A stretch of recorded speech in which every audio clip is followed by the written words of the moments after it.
C'est une formation qui se déroule en 4 phases et dans 2 environnements différents. Donc une première phase théorique avec les enseignants en classe avec un rappel du code de la route.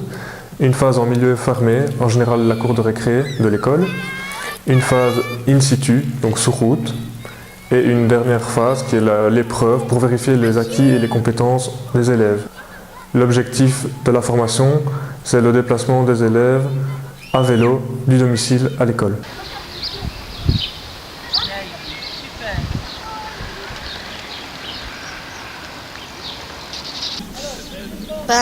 En cas de chute, si on tombe sur la tête, ça peut être très dangereux.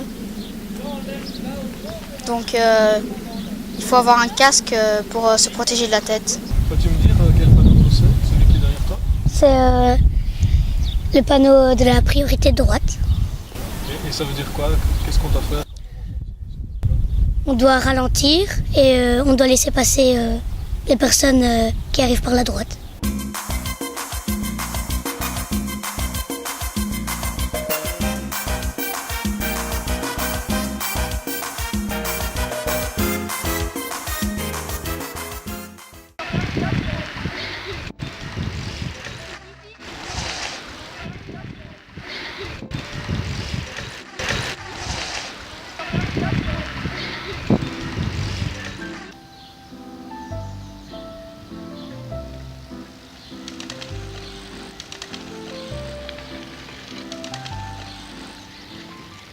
Maintenant que vous avez terminé l'épreuve, l'avez-vous trouvé difficile?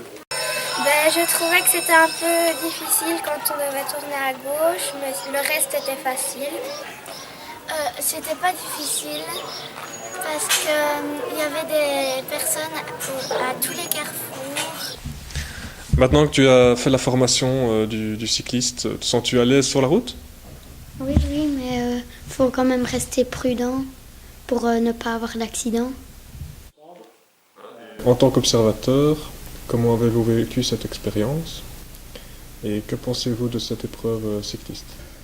Eh bien, cette expérience, j'ai beaucoup aimé parce que ça s'intègre un peu dans la façon de vivre puisque je suis le plus proche voisin de l'école, que je vis avec les élèves tout le temps. Les ballons qui viennent chez moi, on les renvoie et toutes les manifestations, j'y participe.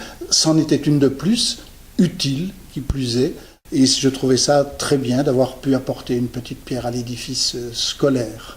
Voilà. Quant à mon ressenti par rapport à cette expérience aussi, alors je trouve que c'est extraordinaire dans la mesure où ça se fait en situation réelle, dans le village, leur village où ils vont circuler à vélo pendant les vacances, plutôt qu'en vase clos. C'est très bien. J'ai trouvé aussi une excellente réalisation par les élèves, à une ou deux exceptions près où c'était un peu moins bien. On sent qu'ils ont été bien préparés à ça, que ça n'avait pas un côté artificiel. J'ai bien aimé. Pourquoi ce type de formation est-il important pour votre école et quelle plus-value apporte-t-elle? Donc, important pour l'école, je dirais important pour les enfants, puisque par ce permis du cycliste, ils peuvent bénéficier d'une révision du vélo, donc on contrôle la qualité de leur moyen de locomotion et ils revoient le code de la route, ils sont mis en situation réelle, l'apprentissage, donc je pense que c'est très important pour eux pour pouvoir essayer de se déplacer à vélo dans l'avenir, ce qui est un but de cette activité. Et le plus pour l'école, c'est un projet que l'école apprécie parce que ça permet aux enfants d'obtenir ce qu'il faut. Donc tout projet est le bienvenu dans notre école.